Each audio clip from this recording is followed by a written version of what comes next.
제가 굉장히 긍정적으로 말씀드리긴 했는데, 그럼에도 불구하고 이 사업을 하지 말아야 할 이유는 굉장히 많아요. 뭐 입지만 좋고 검색을 많이 하는 지역이면은 충분히 월에 한 4,500은 순수익으로 가져갈 수 있다라고 말씀드리긴 했지만, 또 그 이면에는 또 어려운 점이 있겠죠.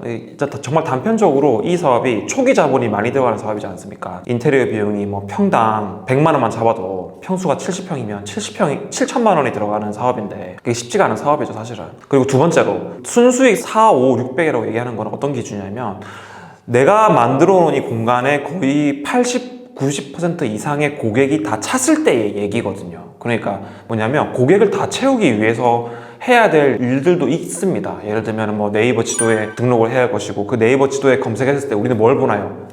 리뷰를 봅니다. 그 리뷰의 개수가 몇 개인지. 우리가 뭐 맛집 검색하는데 네이버 블로그가 5개 있다. 그거 갑니까? 안 가시잖아요. 한 50개는 있어야 가지 않습니까?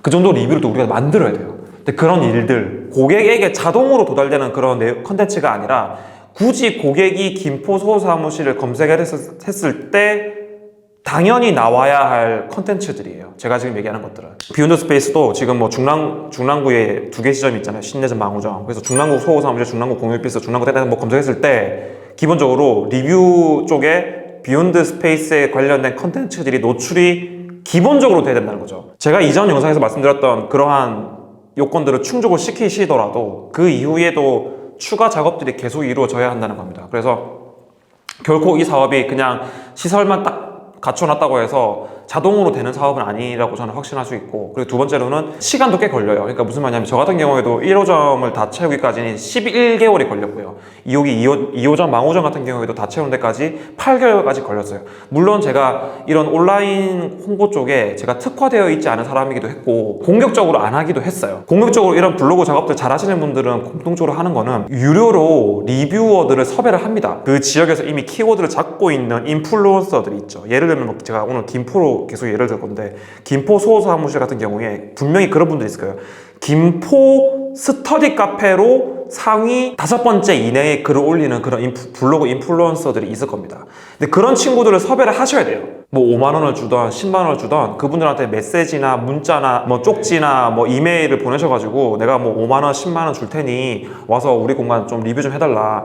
혹시 뭐 네가 써준 글이 상위에 노출됐을 시에는 내가 인센티브로 돈을 더 주겠다. 그런 식으로 하면서 그 지역을 섭렵을 하셔야 됩니다. 예, 그런 추가 작업들이 반드시 필요하십니다. 제가 지금까지는 방법적인 얘기만 했잖아요. 이전 영상에서는 임대료를 얼마 정도의 적절한 임대료인지 계산하는 법을 알려드렸고, 그 지역의 검색량이 얼마인지에 대해서 검색하는지도 제가 말씀드렸고, 온라인 홍보를 어떻게 해야 되는지에 대해서 말씀을 방법적으로는 드렸어요. 근데 제가 근본적으로 아직 말씀 안 드린 게 있어요. 뭐냐면, 아마 이 영상을 보시는 이 공유오피스 창업이나 소호사무실 창업을 생각하시는 분은 공유 오피스에 오는 고객이 어떤 사람들인지에 대해서는 생각을 안 해보셨을 거예요. 한번 생각해 보세요. 공유 오피스에 오는 사람들에 대해서. 이런 분들은 제가 좀 정의를 내려드릴게요. 이런 분들 어떤 분들이냐면, 제가 글씨 좀 읽을게요.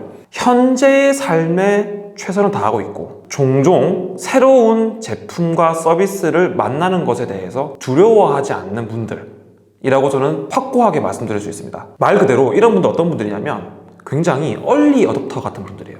예를 들면 애플이 신제품을 출시했는데 거기에 줄 서는 분들 있죠. 매장 앞에서. 줄 서는 분들까지는 아니겠지만, 애플이 신제품을 출시했다라고 했을 때 누구보다 먼저 이 제품을 구매가 가능한 분들이에요. 이런 분들은 내가 지금 살고 있는 삶에 최선을 다하고 있고, 과거보다는 앞으로 해야 할 일들에 더 집중하고, 미래에 대한 대비보다는 지금 내 삶에 더 충실한 분들이거든요. 그러니까 이런 분들이 이 공간에서 만족을 해야 돼요. 그러려면 기본적으로 디자인입니다. 디자인이 잘 돼 있어야 돼요. 그러니까 무슨 말이냐면, 실제로 비욘드 스페이스 신내점 같은 경우에 80% 이상의 고객이 신내동에서 오는 고객들이거든요. 그러면 단편적으로 우리는 이렇게 생각하겠죠. 비욘드 스페이스 신내점 고객이, 대부분의 고객이 신내동에서 왔으면 우리는 앞으로 신내동에만 찌라시를 뿌리자 라고 생각을 하실 건가요? 그러면 안 돼요. 그분들이 비욘드 스페이스 온 이유는 뭐냐면, 공간이 주는 분위기가 좋기 때문에 온 거예요. 두 번째 이유는 가깝기 때문이에요.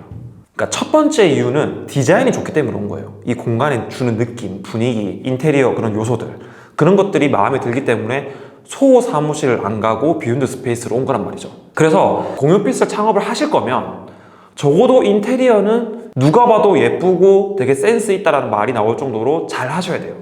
그래야지 이런 분들을 충족시킬 수 있어요. 현재의 삶에 만족하고 미래에 대한 대비보다는 내 인생에 투자하는 분들이 이런 공간에 간단 말이에요. 그래서 이런 공간을 만들기 위해서는 사실 내가 평소에 인테리어에 대해 좀 관심이 있고 공간이 고객에게 줄 수 있는 그런 분위기에 대해서 평소에 고민을 많이 하시고 그러면 좋겠지만 근데 그게 힘들잖아요. 그러면 뭐 비용이 드는 인테리어 업체에 맡기시면 되죠 뭐. 근데 이제 비용이 많이 들겠죠 그러면.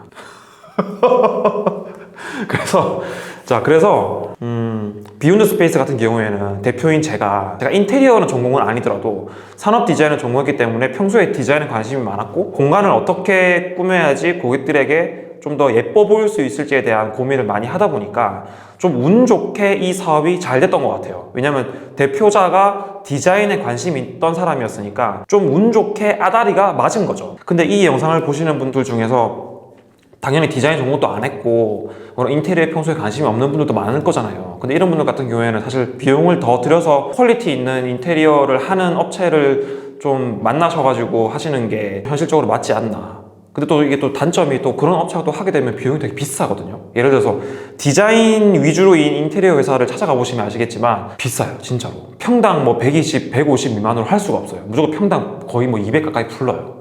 왜냐면 프랜차이즈 업체들이 보통 200을 부르는데 그런 소규모 디자인 인테리어 업체들은 더 많이 부르거든요. 왜냐면 그분들은 정말로 디자인을 잘 해주세요. 정말 디자인의 가치를 높게 해주시거든요. 그만큼 효과가 있고. 근데 이게 참 어렵다. 디자인을 잘 하려니 비용이 많이 들고.